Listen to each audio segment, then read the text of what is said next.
Ito si Alfel, 26 years old, single, graduate ng kolehiyo, walang honors, late ng isang taon dahil hindi siya ganun kagaling sa school. Nothing special. Pero, maabilidad. Medyo kuripot nga lang. Kaya karamihan ng gamit niya, segunda mano. Mahilig siya sa pwede na yan.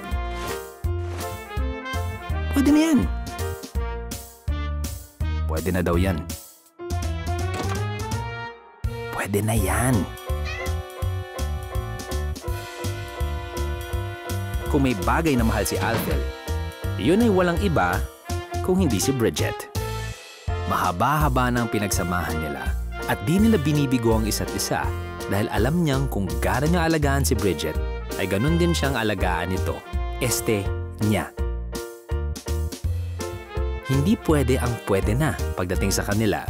Kay Alfel, safety always comes first. Ayan, pwedeng pwede.